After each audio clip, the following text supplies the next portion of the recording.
దర్శన్ వాళ్ళకు 5,000 కోట్ల డీల్ వస్తుంది. అప్పుడు ఇంట్లోనే క్లయింట్స్తో చిన్న మీటింగ్ని అరేంజ్ చేస్తారు.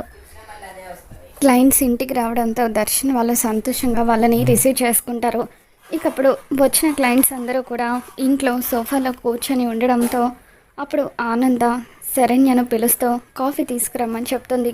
శరణ్య కిచెన్లోనే నిలబడిపోయి దర్శన్ క్లయింట్స్ వచ్చినప్పుడు ఎట్టి పరిస్థితుల్లోనూ నువ్వు వాళ్ళ ముందుకు రావద్దని చెప్పిన విషయాల్లోనూ గుర్తు చేసుకొని ఎంతగానో టెన్షన్ పడిపోతూ ఉంటుంది. ఆనంద కిచెన్లో ఉన్న శరణ్య దగ్గరికి వచ్చి, అమ్మ శరణ్య, ఏంటమ్మా అక్కడికి రాకుండా ఇక్కడే నిలబడిపోయావో, క్లయింట్స్ అందరికీ కాఫీ తీసుకున్నా అని చెప్పి ఆనంద హాల్లోకి వచ్చేస్తుంది.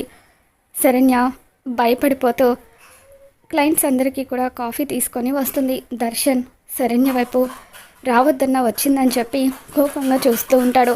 శరణ్య అలా క్లయింట్స్కి కాఫీ ఇస్తూ భయంతో తన చేతులు వణికిపోతూ ఉండడంతో ఒక క్లయింట్కి కాఫీ ఇస్తూ ఉండగా తన ట్రేలో ఉన్న కాఫీని అతని మీద పడేస్తుంది. ఇక దాంతో క్లయింట్స్ అందరూ కూడా కోపంతో లేచి నిలబడటంతో దర్శన్ కూడా ఎక్కడ శరణ్య వల్ల ప్రాజెక్ట్ చేజారిపోతుందేమోనని చెప్పి సీరియస్గా చూస్తూ ఉంటాడు. మరి రాబోతున్న ఎపిసోడ్లో ఏం జరగబోతుందో మళ్ళీ మన ఛానల్లో తెలుసుకుందాం. ఈ వీడియో మీకు నచ్చినట్లయితే తప్పకుండా లైక్ చేయండి.